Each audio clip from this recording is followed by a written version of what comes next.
उजाले उनकी यादों के।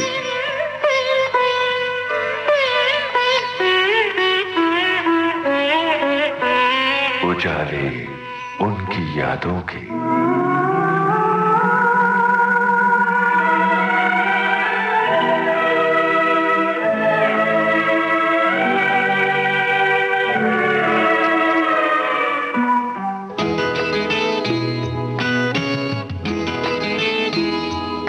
सन 1974 फिल्म अंकुर के जरिए शुरू हुई एक अभिनय यात्रा। एक ऐसी अभिनेत्री जिसने अपने सशक्त अभिनय से देश विदेश में लोगों का दिल जीत लिया। ये अभिनेत्री थी शबाना आजमी। मैं वादा करता हूं पूजा, यकीन दिलाता हूं कि मैं आइंदा तुम्हें शिकायत का मौका नहीं दूंगा। सच सच पूजा। एक सच और बता दो इंदर। क्या?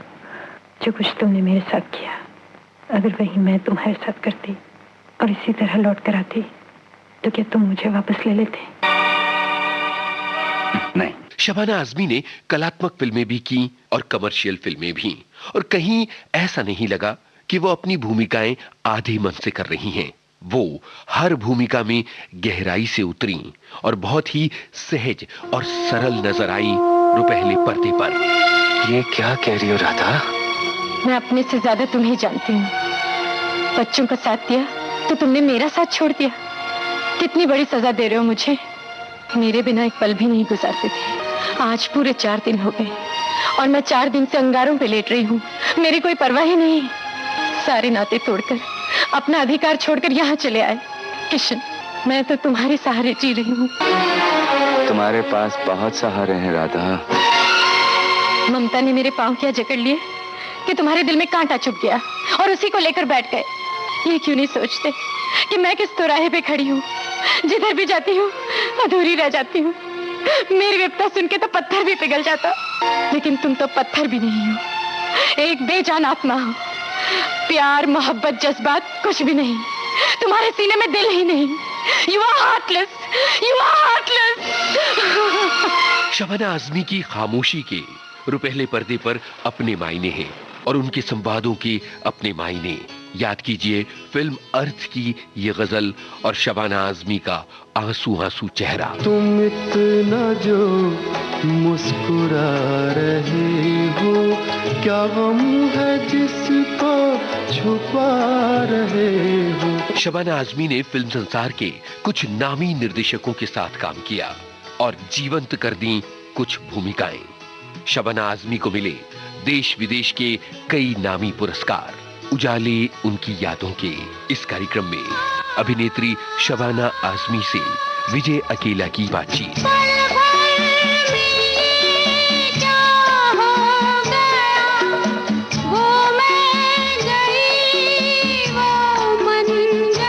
मैं हूं विजय अकेला। प्रणाम शबाना जी आपको। आदाब और नमस्कार विजय जी। कैसी हैं आप? बहुत अच्छी हूँ। हमारे स्टूडियो में आपका बहुत स्वागत है। शुक्रिया। सुनने वालों, शायर पिता के साए में जवां होना, एक एक्टर माँ के रिहर्सल्स और प्लेज को देख देख के ग्रो होना, शबाना जी हमें तो आपकी जिंदगी से रश्क होता है।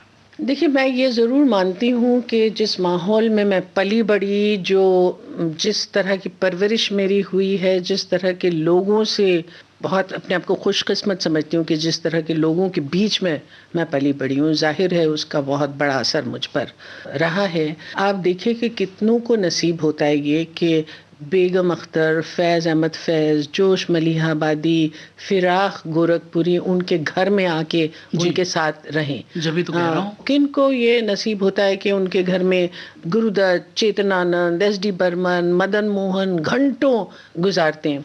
और थिएटर का कोई भी, चाहे वो बलराज साहनी हो, चाहे वो पृथ्वीराज, कोई भी हो, मतलब it was full of artists constantly.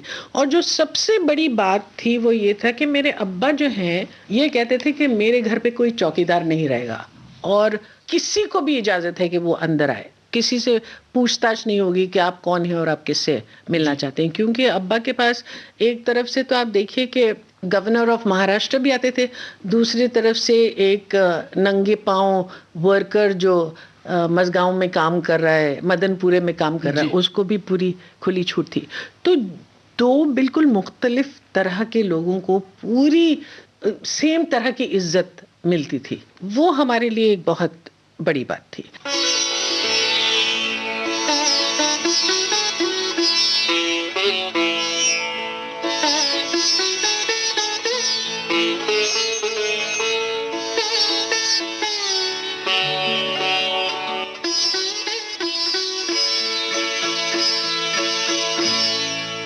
कभी किसी को मुकम्मल जहां नहीं मिलता, कभी किसी को मुकम्मल जहां नहीं मिलता। कहीं ज़मीं तो कहीं आसमान नहीं मिलता। कभी किसी को मुकम्मल जहां नहीं मिलता।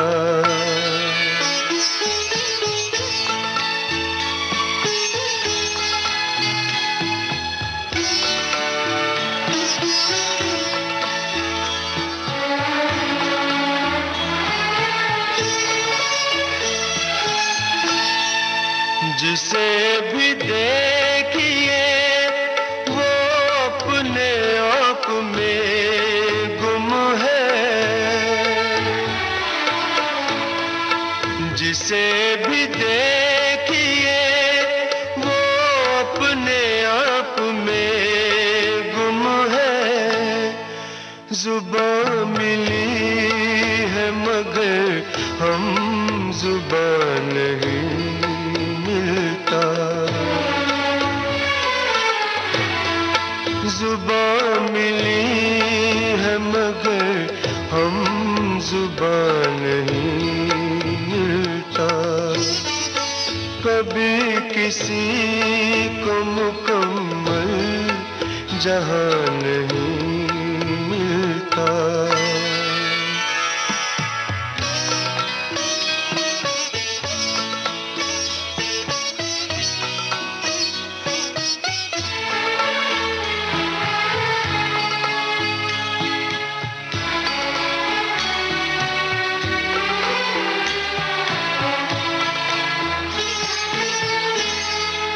बुझा सका है भला कौन वक्त के शोले।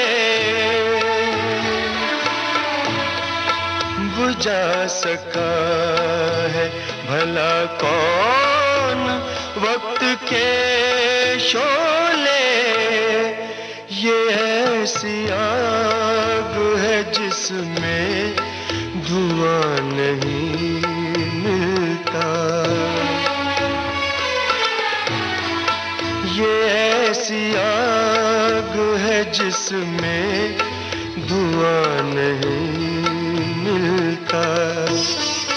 कभी किसी को मुकम्मल जहां नहीं मिलता।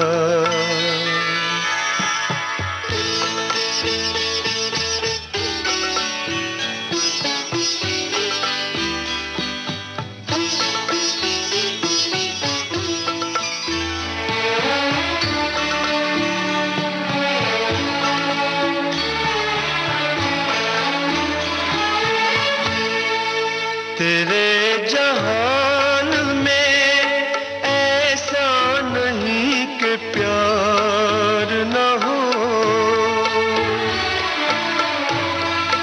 तेरे जहान में ऐसा नहीं कि प्यार न हो।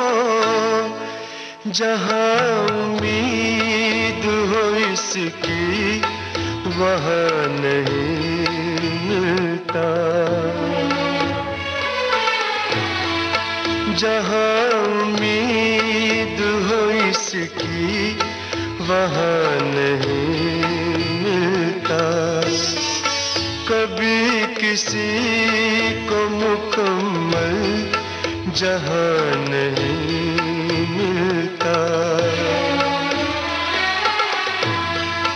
कहीं ज़मीं तो तो कहीं आसमां नहीं मिलता, कभी किसी को मुकम्मल जहां नहीं मिलता।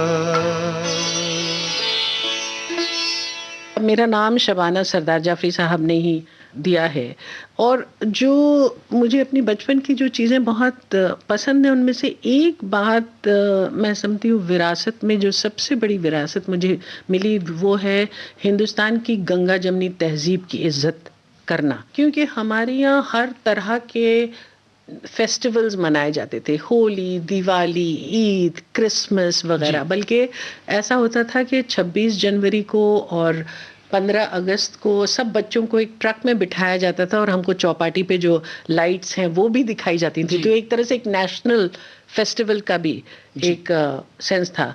और इंसान की इज्जत करना और बराबरी से पेश आना, ये जो है हमारे माहौल में हर तरफ हमको मिलती थी। बचपन में ये होता था कि जैसे कि मम्मी मुझे ले जाती थी थिएटर, इसी तरह से जब मम्मी टूर पे होती थी तो मम्मी मेरे अब्बा, मेरे भाई, बाबा और मुझे अपने साथ मुशायरों में ले जाते थे। तो मुशायरों में जाहिर है कि हम लोग छोटे थे तो नींद आ जाती थी, और जो स्टेज पर ही जो बड़े बड़े गाँव तकिए थे उनके पीछे हम सो जाते थे। और जब बहुत गड़गड़ाहट होती थी, तालियों की गूंज होती थी, तो हमारी आंखें खुलती थी क्योंकि हमको लगता था अच्छा अब्बा का मौका आया है, अब्बा को अब सुनेंगे लोग। दूसरी तरफ से जब मदनपुरा में अब्बा काम करते थे तो मुझे अपने कंधों पे बिठा के ले जाते थे। अब जो मदनपुरा के जो वर्कर्स थे वो मुझे बहुत मेरी आवभगत करते थे, तो मुझे ऐसा लगा था, और लाल झंडे हर तरफ मुझे नजर आते थे, तो मैं समझती थी कि लाल झंडे का मतलब है पार्टी टाइम। क्योंकि यहाँ जो है सब मेरे, जो हम जहाँ कम्यून में रहते थे उसके जो हॉल था उसका नाम भी रेड फ्लैग हॉल था, जहाँ कम्युनिस्ट पार्टी की मीटिंग्स होती थी। तो इस तरह से ऐसा नहीं हुआ कि अब्बा ने कभी बैठ के हमको सबक सिखाए, लेकिन वो जिस तरह की जिंदगी उन्होंने जी है और मम्मी ने जी है खास तौर से, उसी से जो हमारा नजरिया बना दुनिया की तरफ, जो वर्ल्ड व्यू है वो उसी से बना है।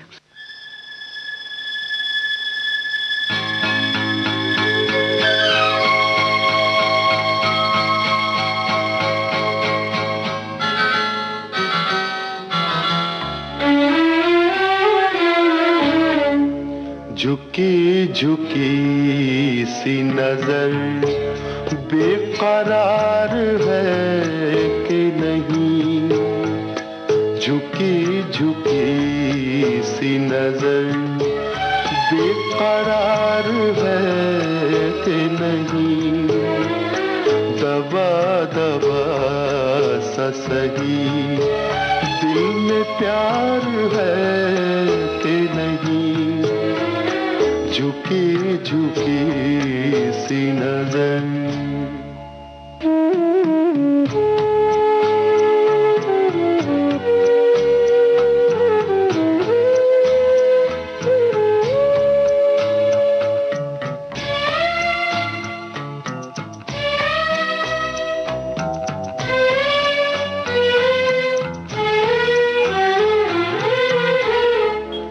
तू अपने दिल की जवां धड़कनों को गिन के बता,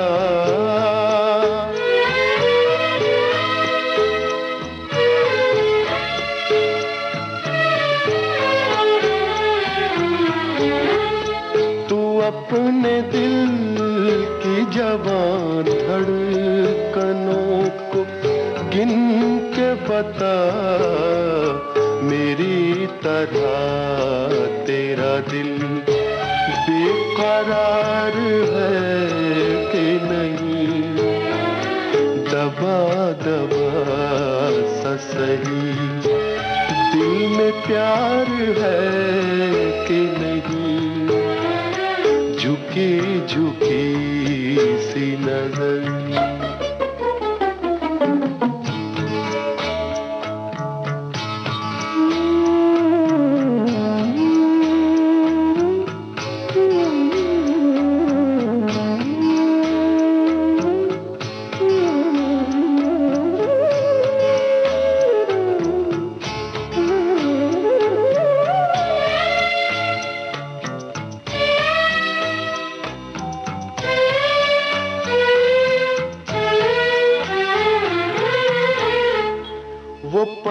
के जिसमें मोहब्बत जवान होती है।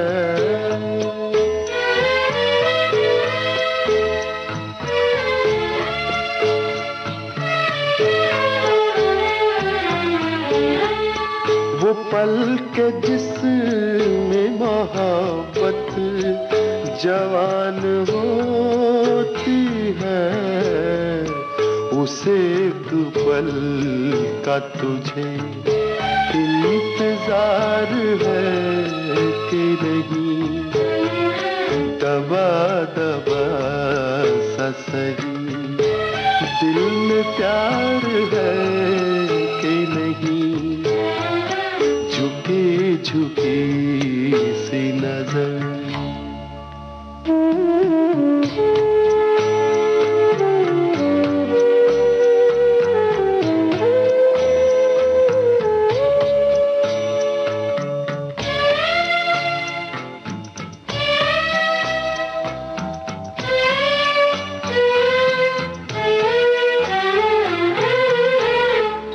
तेरी उम्मीद पे ठुकरा रहा हूँ दुनिया को,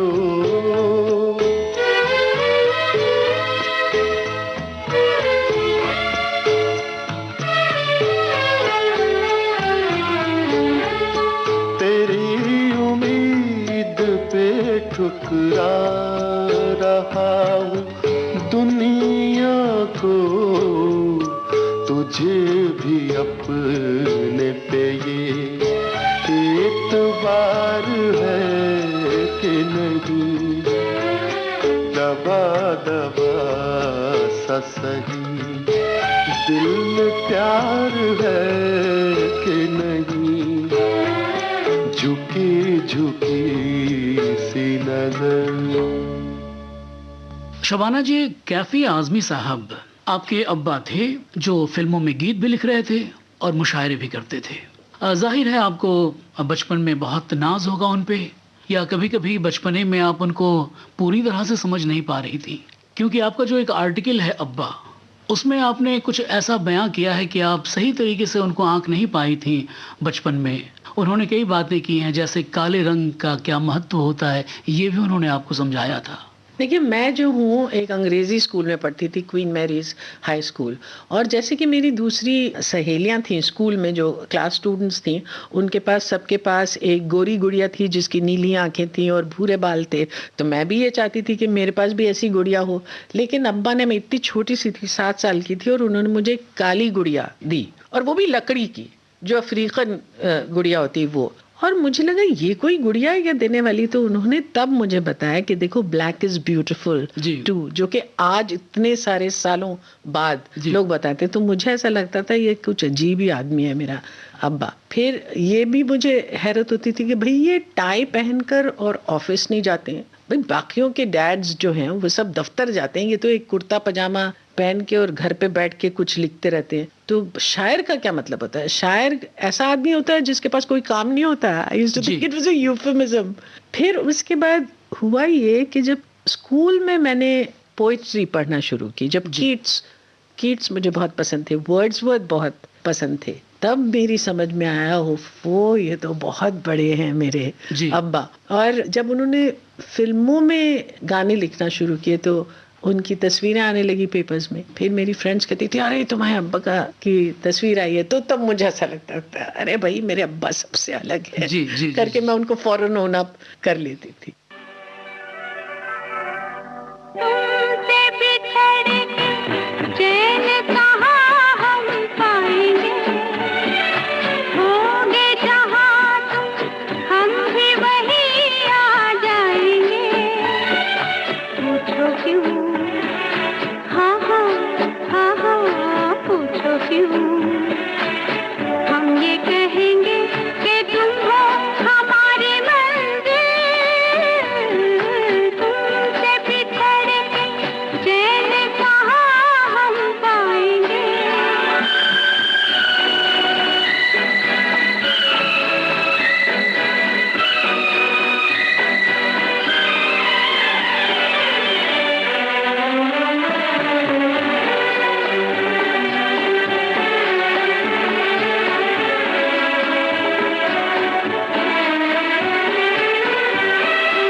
आप एक शायर की बेटी हैं, आप एक शायर की पत्नी भी हैं, आपने शायरी कभी नहीं लिखी? मगर मैं उनको इंस्पिरेशन देती हूँ।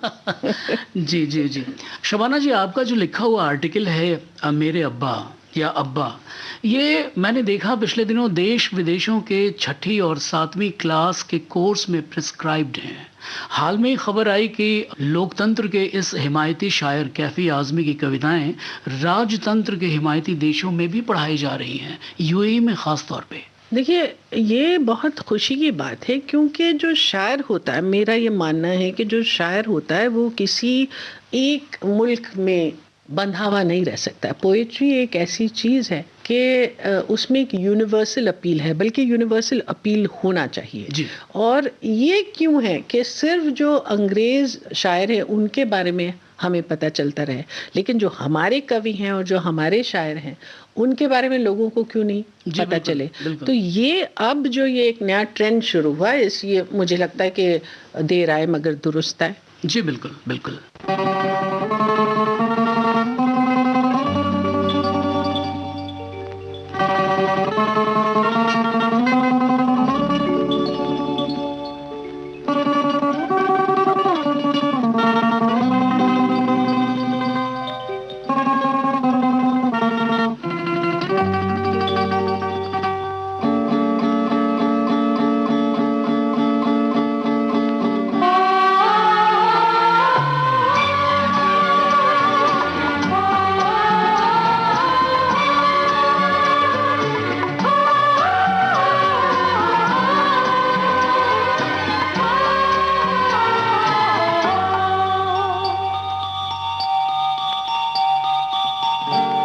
माना हो तुम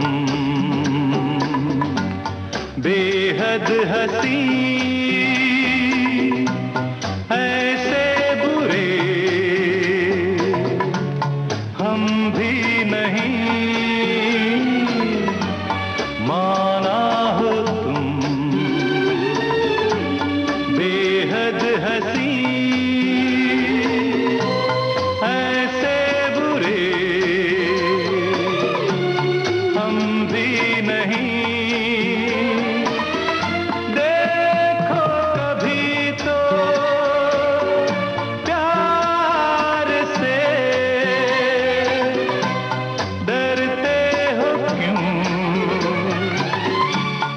इकरार से। माना हो तुम बेहद हसी, ऐसे बुरे हम भी नहीं।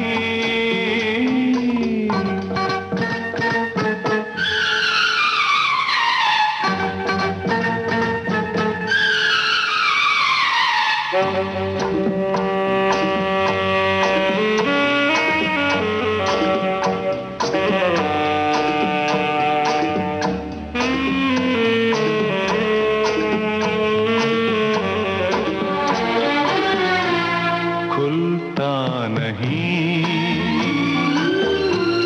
कुछ दिलरुबा, तुम हमसे खुश हो या हो खफा। तिरछी नजर, तीखी अदा, लगते हो क्यों बेजार से। देखो कभी तो प्यार से, डरते हो क्यों इकरार से। माना हो तुम बेहद हसी, ऐसे बुरे हम भी नहीं।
का डर,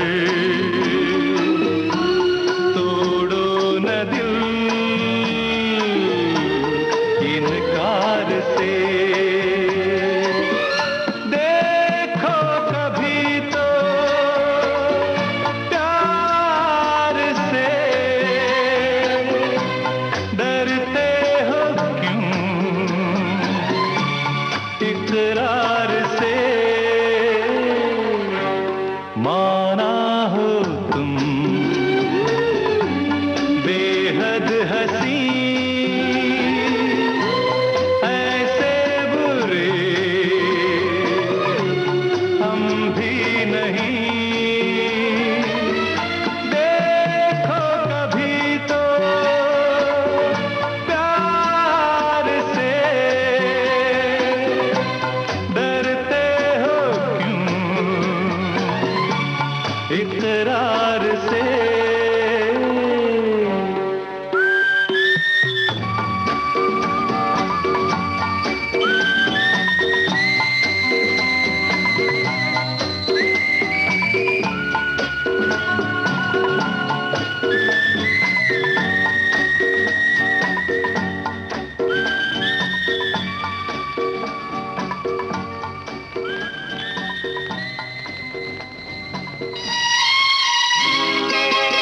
उजाले उनकी यादों के इस कार्यक्रम में अभिनेत्री शबाना आजमी। चांद के पास जो सितारा है वो सितारा हसीन लगता है। शबाना जी, हम तो आपको बहुत हसीन और खूबसूरत महिला मानते हैं, क्या आप भी अपने आप को हसीन या खूबसूरत मानती हैं? न सिर्फ मैं अपने आप को नहीं मानती हूँ, लेकिन मैं आपको एक बहुत मज़ेदार किस्सा सुनाती हूँ अपने एक दोस्त के बारे में जो कि जर्नलिस्ट थे। उनका नाम था हरमीत कथूरिया। अब वो नहीं है। तो दोस्त थे और बहुत मज़ेदार हमारी दोस्ती थी। तो उन्होंने एक आर्टिकल में लिखा था कि देखिए, हर बाप अपनी बेटी को चाहता है, ये बहुत अच्छी बात है, और जाहिर है कि कैफ़ी भी शबाना को बहुत चाहते हैं, लेकिन अब शबाना के लिए अगर वो लिखने लगे कि माना हो तुम बेहद हंसी, तो ये ज़रा ज़्यादती है। आप इस गीत में पेड़ों के इर्द गिर्द सागर किनारे चक्कर लगा रही हैं, गीत गा रही हैं। शेखर कपूर हैं आपके साथ। शेखर कपूर साहब की डायरेक्शन की कारीगरी हमने देखी है मासूम में। क्या शेखर साहब उन्हीं दिनों से इंटरनेशनल और स्पेशल फिल्में बनाने की बातें करते थे जो उन्होंने बाद में बनाई, बैंडिट क्वीन, एलिजाबेथ? और ये भी बताइए कि हाउ डिड मासूम शेप? देखिए, शेखर कपूर जो हैं चार्टर्ड अकाउंटेंट थे इंग्लैंड में, और फिर देव साहब की फिल्म इश्क इश्क इश्क में एक रोल करने आ गए क्योंकि एडवेंचर बहुत अच्छा लगता था। फिर उसके बाद यहाँ रुक गए। फिर शेखर इतनी कहानियाँ सुनाते थे कि हम लोग घर में बोलते थे भागो भागो शेखर आया कहानी सुनाएगा। लेकिन वो कहानी जिस तरह से सुनाते थे वो इतनी सिनेमैटिक होती थी। फिर मेरी एक फिल्म थी जगमोहन मुंद्रा ने बनाई थी, उसका नाम था सुराग। तो उसकी शूटिंग पर शेखर आए थे और एक सीन में उन्होंने सजेशंस दिए जगमोहन को कि देखो कैमरा ऐसे रख के ऐसे करो, और तभी मुझे लगा कि ये डायरेक्टर बन सकते हैं। तो हुआ ये कि जब मासूम बनने वाली थी तो देवी दत्त इसके प्रोड्यूसर थे। देवी दत्त हैं गुरुदत्त के भाई, श्याम बेनेगल की फिल्म में प्रोडक्शन मैनेजर हुआ करते थे और अपनी पहली फिल्म बना रहे थे। तो वो मेरे पास आए और उन्होंने कहा मैं आपको लेना चाहता हूँ फिल्म में, आप बताइए किस तरह की फिल्म बनाऊँ। तो मैंने कहा देखिए, शेखर कपूर को आप लीजिए, शेखर कपूर बहुत अच्छे डायरेक्टर होंगे। हालांकि शेखर ने कभी ना किसी तरह की ट्रेनिंग ली थी, ना उन्होंने कभी कुछ किया था। तो पता नहीं क्यों मेरी बात उन्होंने रख ली और फिर शेखर को ले लिया। जब शेखर ने पहला शॉट लिया मासूम का, तभी लोगों को पता चल गया था कि इसमें कोई ख़ास बात है। और फिर जिस तरह से उन्होंने मासूम बनाई, जिस तरह से बच्चों से काम लिया, आपको लगा था कि ये सबसे अलग है। क्योंकि आमतौर पे हिंदी फिल्म के बच्चे इस तरह से इतनी आर्टिफिशियल तरह की एक्टिंग करते थे और इतनी आर्टिफिशियल तरीके के कपड़े उनको पहनाते थे। ये पहली बार आपको मेन स्ट्रीम सिनेमा में ऐसा लगा कि ये सचमुच के बच्चे हैं। और नसीर के साथ उनका बहुत अच्छा रापो था। मेरे साथ जो है थोड़ी सी प्रॉब्लम हुई थी क्योंकि वो शेखर बहुत जेंटल डायरेक्टर हैं और बहुत नाजुक तरीके से समझाते हैं और बहुत संभल के समझाते हैं। और मुझे ऐसा लगता था मैं प्रोफेशनल हूँ, अगर आपको मेरा काम अच्छा नहीं लगा तो बोलो ठीक नहीं है, गिव अनदर टेक। इतनी ऐसी गुड़िया की तरह मुझे संभालने की ज़रूरत क्यों? तो फिर नसीर मुझे बोलते थे भाई वो इस तरह के हैं, वो मेरे से भी इसी तरह से बिहेव करते हैं, वो बच्चों से भी पेश आते हैं, तो आप ये कैसे तय पा लेंगे कि नहीं आपके साथ इस तरह से काम करना है। लेकिन जब हम लोग मासूम बना रहे थे तो हमें पता था कि ये अच्छी फिल्म बन रही है, हालांकि ये नहीं मालूम था कि वो इतनी ज़्यादा पसंद की जाएगी। लेकिन शेखर अगर इंटरनेशनल डायरेक्टर नहीं बनते तो मुझे हैरत होती, क्योंकि एक तो बहुत ज़्यादा ज़हीन आदमी हैं और एक्टर्स से काम लेना उनको आता है, कैमरा कहाँ रखना चाहिए ये सब चीज़ें वो जानते हैं।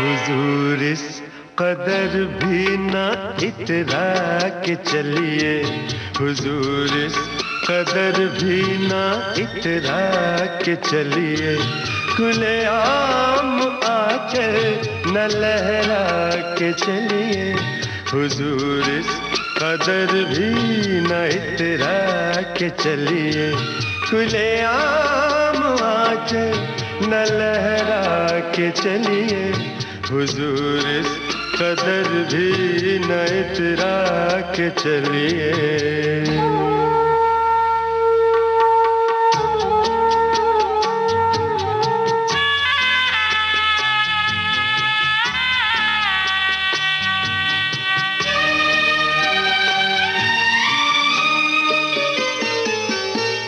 कोई मन चला कर पकड़ लेगा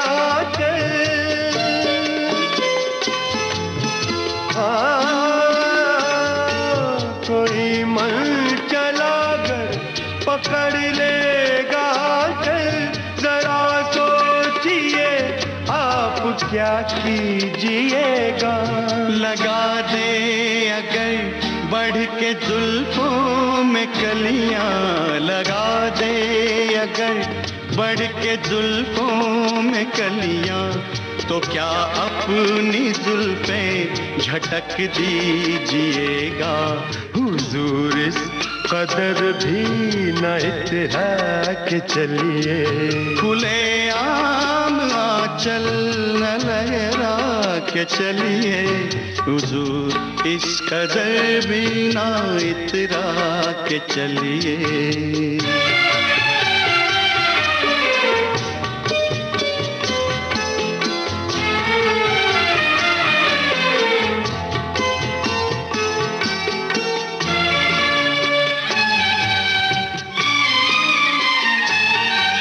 बहुत खूबसूरत है हर बात, लेकिन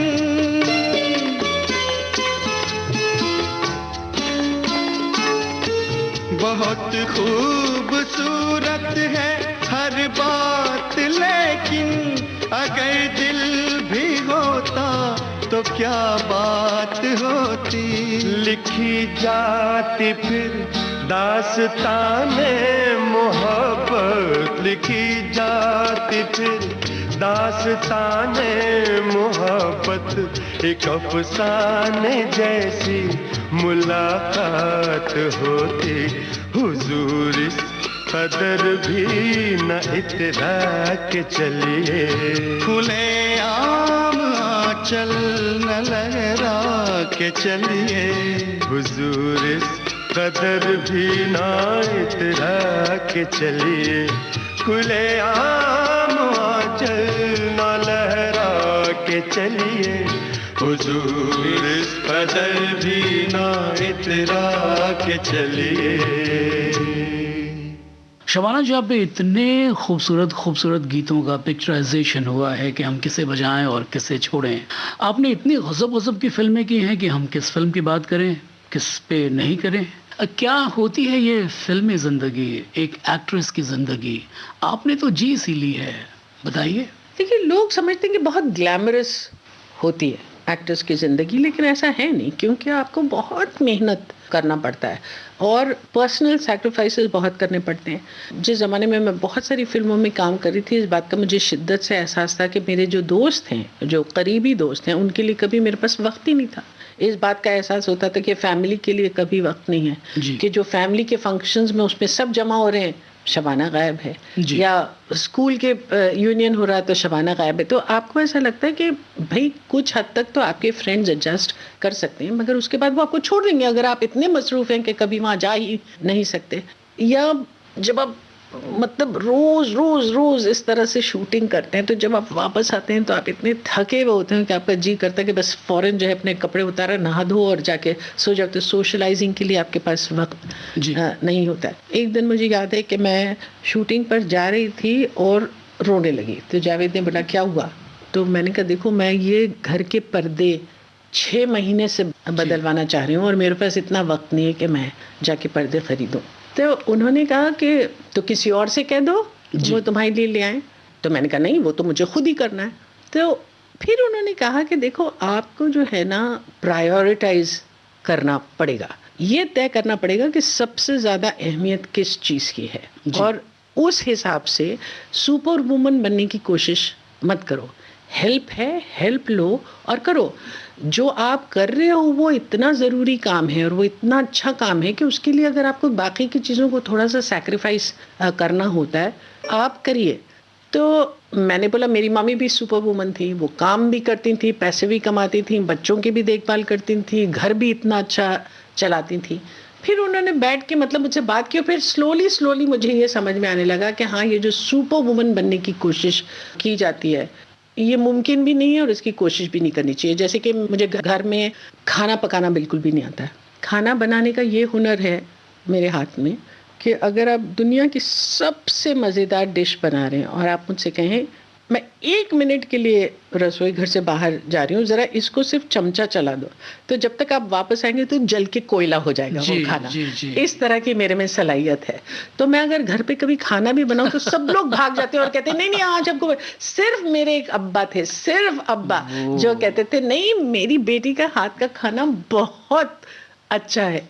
और आज तक मैं घर पे खाना नहीं बनाती हूँ, जो रेगुलर तरह की चीजें वो नहीं करती हूँ, लेकिन I have come to terms with it. जो इम्पोर्टेंट बात है वो मैं आपको बताऊं, और इसलिए ये अच्छा होता है कि जब आर्टिस्ट्स की शादियां होती हैं तो वो एक दूसरे की सच्चाइयों को बेहतर समझते हैं। मैं समझती हूँ कि अगर मेरी किसी डॉक्टर से शादी हुई होती या इंजीनियर से शादी हुई होती तो जिस तरह के डिमांड्स मेरा प्रोफेशन मुझसे करता है शायद वो नहीं मुमकिन हो सकेगा। जैसे कि मैं कभी एक बहुत इमोशनल सीन अगर कर रही हूँ तो बहुत देर तक उसके बाद मेरा दिल बिल्कुल हिला हुआ होता है और बाकायदा डिप्रेस हो जाती हूँ उससे। उसके बाद जब मैं घर आती हूँ तो मैं किसी से भी बात नहीं करना चाहती और जाके अपने आप में अपने कमरे में बैठूंगी, चाहे वो मेरी मम्मी हो चाहे वो मेरे शौहर हों, इस बात को ये समझते हैं कि ये सीन का कुछ इन पे असर है, इनको वक्त इतना दे दो कि इनको अकेले छोड़ दो। तो इस तरह से मैं समझती हूँ कि एक्टिंग प्रोफेशन की जो सबसे ज़्यादा डिमांडिंग बात ये है कि ज़िंदगी में आपसे सिविलाइज्ड बिहेवियर क्या समझा जाता है कि आप अपने इमोशंस को दबा के रखें। मतलब अगर आप मायूस हैं या दुखी हैं तो जोर जोर से ढाई नहीं रोएं या अपना इजहार नहीं करें इमोशन का। एक्टिंग में आपकी डिमांड उससे बिल्कुल उल्टी है। एक्टिंग में ये डिमांड आपसे की जाती है कि मैंने बोला start sound camera action, action पे आप पूरे दहाड़ी मार के अंदर से जार रोएं या बहुत नाराज हों, गुस्सा करें, और फिर जैसे ही मैंने कट बोला तो आप बिल्कुल नॉर्मल हो। तो जब आपने अपने अंदर से इतनी भावना निकाली है तो थोड़ा तो वक्त लगेगा ना कि आप उसको वापस डालें। तो आपसे ये उम्मीद रहती है कि आप हमेशा एक तैयारी में रहें और वो सिर्फ आपके गले के नीचे, चाहे वो दुख हो, चाहे वो हंसी हो, चाहे वो रोना हो, कुछ भी हो। मैंने बोला at the click of a button start sound, emotion number 36 बाहर निकलो, कट, वापस जाओ। तो ये जो इमोशनल हलचल आप में जो रहती है उसकी वजह से आपका नॉर्मल रहना मुश्किल है। और मैं समझती हूँ कि एक्टर्स काफी पागल होते हैं, जिनमें मैं नंबर 1। हमारे में भाइयों को वीर बुलाते हैं, वीर को राखी बांधती हैं बहनें। बहनों से तो कोई नहीं कहता हमारी रक्षा करना।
जिंदगी याद मुझे आती है तेरे गुस्से की, डांटा भी तो तूने मुझे फूलों की तरह, क्यों नहीं माँ सारी दुनिया तेरी तरह।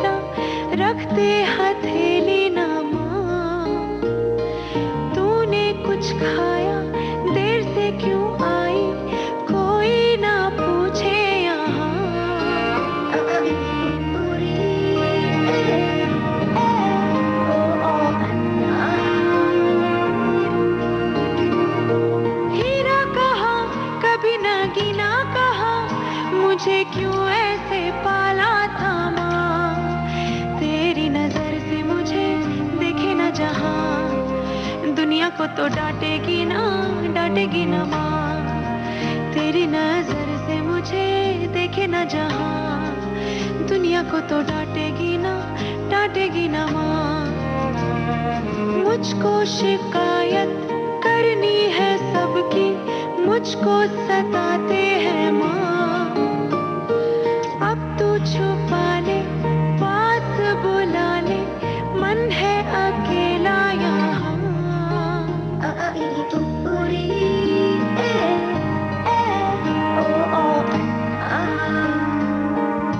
लाडो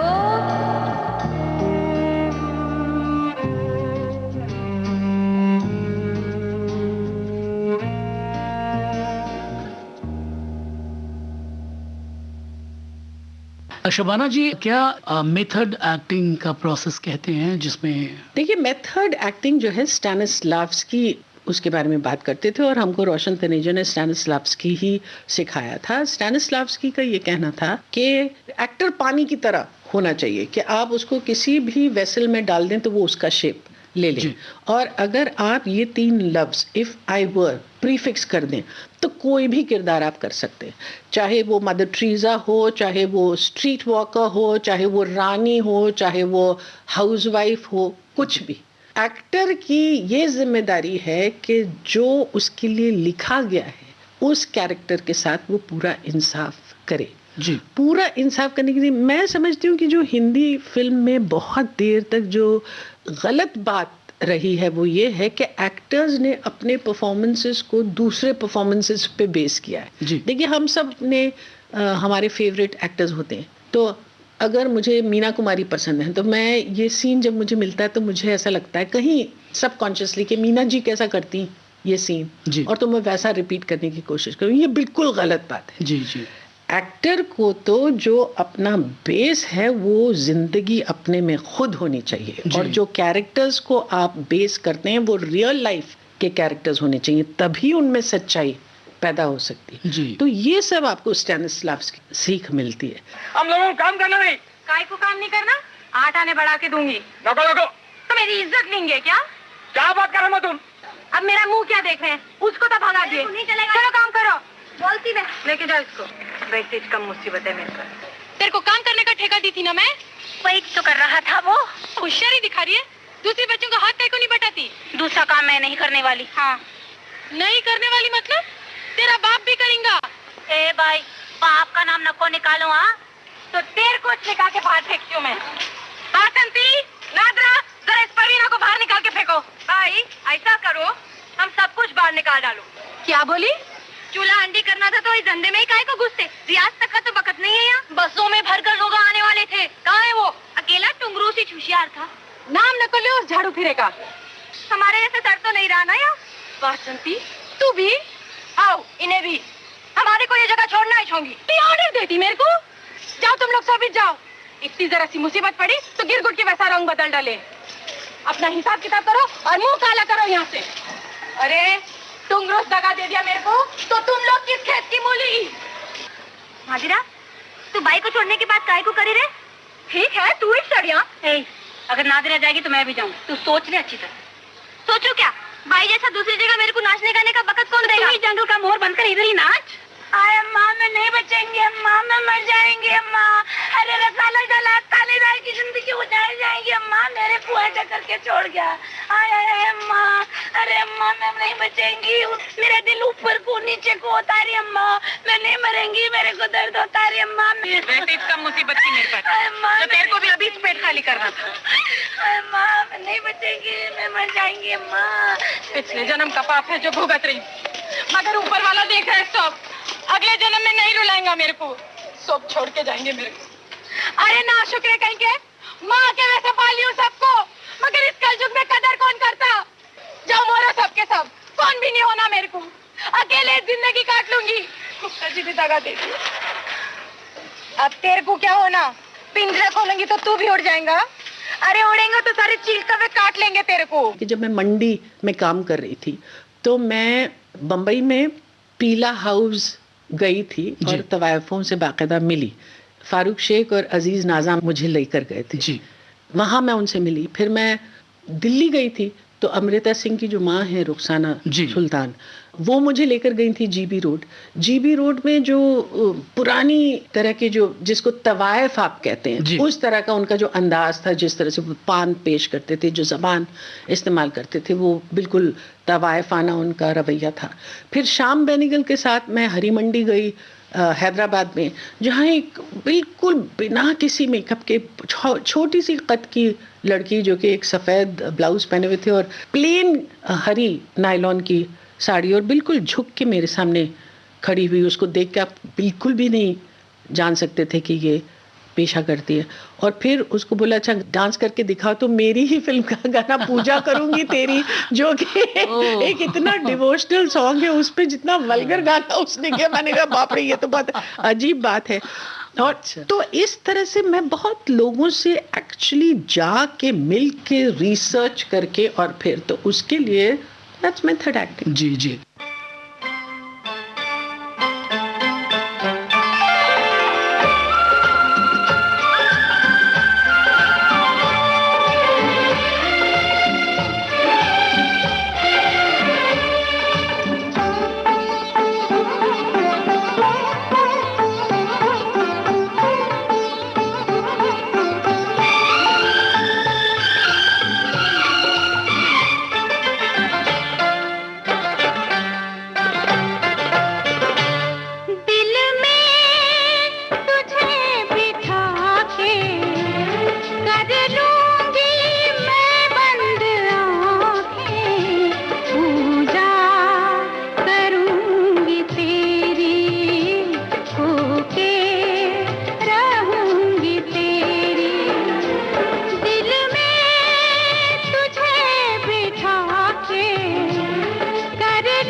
उजाले उनकी यादों की।